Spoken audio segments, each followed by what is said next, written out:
Hi everyone, welcome back to my channel, and I want to talk about how being a business owner and starting your own business is the best way as a foreigner to live your best life in Serbia.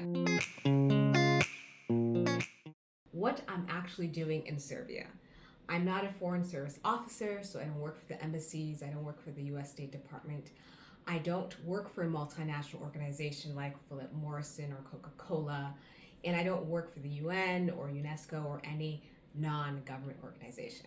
In fact, I am a business owner.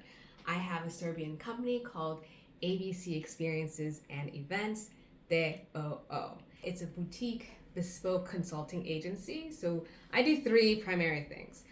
I do B2B consulting. So for foreigners that want to come here and learn, okay, I want to start a business. What do I need to do? Can I find accountants? So I advise people and make introductions, advise them, this is the lawyer you want to hire, this is what you want to do, this is where you want to set up your office, making all the right connections. Because as a foreigner, while people here are great, they're honest, you don't want to make mistakes, especially expensive mistakes. And if you don't know this region, if you don't have any type of connections, I'm the person you go to just to make your transition to Serbia and a lot more easier. Next, I do events. I'm known as Afternoon Tea Girly. I introduced the whole concept of afternoon tea in Serbia, and I do these business networking events. There'll be a lot more in 2025.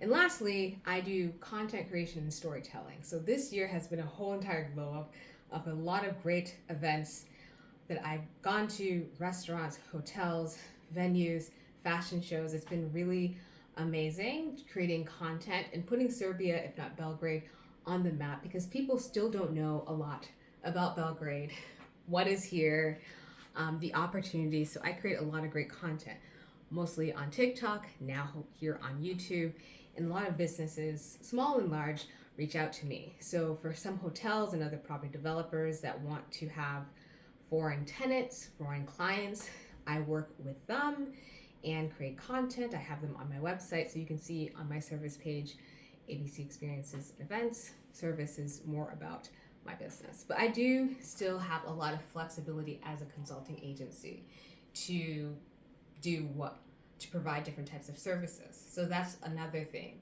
When you start a business in Serbia, you have a lot of room to provide a variety of services. Work from home, and with my website, which I do just to keep down cost, and a lot of grit and a lot of networking, you can really start a business. If you're a foreigner and you want to live comfortably, if not a luxurious lifestyle, you want to live your best life, travel around Europe, there are international companies here like Philip Morrison, Coca-Cola, Microsoft, BlackRock. But to get those type of jobs, you need to be recruited back in your home country, and you have to have decades of experience. I've met many foreigners who live a great life. As a working professional, you definitely can do that, but you need to be recruited back in your home country.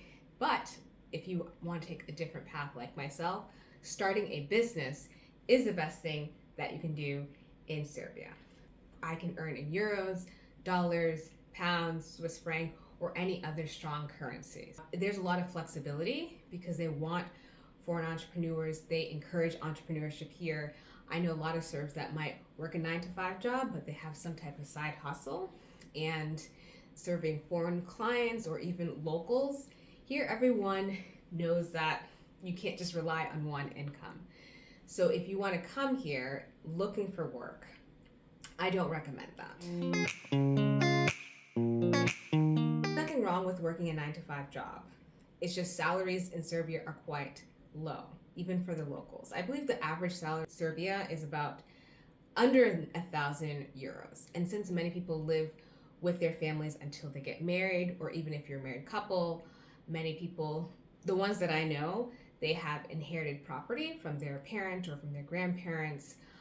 They have dual income or multiple streams of income just to live somewhat comfortably. And now with the rise of cost of living, people have to get creative. So even if you work a 9-to-5, people do have other side hustles.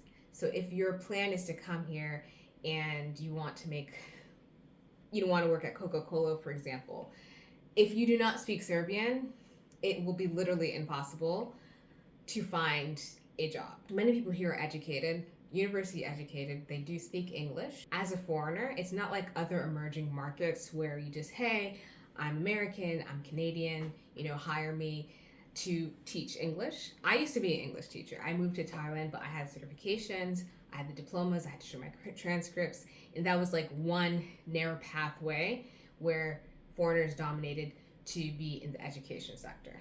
Schools here, if you're a foreigner, you need to be a licensed teacher in your home country and home state. Education is very different, and they have higher standards than other traditional or developing countries. So if you want to work that 9 to 5, you're not going to earn a lot of money. You have to have the right certifications, diplomas, and licenses to teach in an international school or even a local school. And you're competing with locals that do speak English very well. Many Serbians I know, they have like a clear American accent like myself. So you need to be able to leverage more than just being a native speaker and from the US or Canada. A lot of benefits to being a business owner, aside from how you need little capital. Taxes. If you are bringing a large volume of business, yes, you're going to pay higher taxes, but the tax rate is not like the US or other Western countries like Germany or Portugal or even Dubai, which their tax system, from what I read online, is not just zero taxes. No, there are some taxes. So I pay for my business less than 500 euros a month. Once you're a business owner, it puts you in a different class of foreigners. When it comes to networking, when it comes to socializing, when it comes to putting yourself out there, people are willing to help, they're willing to partner, they're willing to collaborate because people love working with foreigners. They want to be able to exchange their ideas, leverage their local knowledge. So you have a whole talent pool of people that you can hire. You have cheap, if not affordable, office space, and you can invoice and you can get foreign clients and charge in euros and in dollars or in pounds or whatever other strong currency. People here are very friendly. So there's American Chamber of Commerce, British Chamber of Commerce, Dutch Chamber of Commerce, German Chamber of Commerce. They have a lot of different networking events. The chambers are an excellent gateway to learn about the business ecosystem, find critical information that you wouldn't find online. Like getting on the ground is so important here, and meeting the right people is really important, and finding the right professional services to help you set up your company, set up your account, open a bank account, which is relatively straightforward. That is what you want to do. So make a business trip. And if you're in the continent, coming for a weekend, it's a 2-hour flight from London, from Switzerland, not too far from Turkey. It is really easy to come here, even for a week or a weekend. Just make those trips because you want to make sure this is a good fit for you. And while Serbia is a small market, there's a lot of opportunity. Why should you set up a company in Serbia? Well, Serbia is at least the biggest economy in all of the Balkans. So when I say Balkans, you're considering Montenegro, there's Croatia, technically Greece is in the Balkans, Moldova, Macedonia, Albania. The Balkan region, Serbia is the strongest and the biggest economy. Next, the cost of living is it's growing. It's not cheap, it's not expensive, but it's right there in the middle. A lot of talent, professional services. The government is really open to and makes it very easy for foreigners to start a company. Many countries are quite hostile towards foreigners, if not foreign entrepreneurs. I tried setting up a company in Paris. Such a nightmare. It's nice to visit there, but to actually do business in a country, it's important that it's a friendly business ecosystem where people are willing to meet. Setting up a bank account is easy. There is talent. You want to make sure you have those 3 things. Getting your residency permit, very straightforward and easy. Many people here speak English.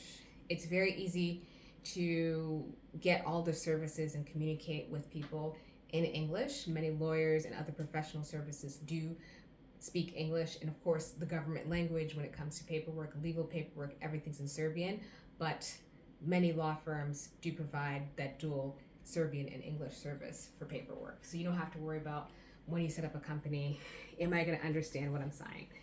You get everything professionally translated.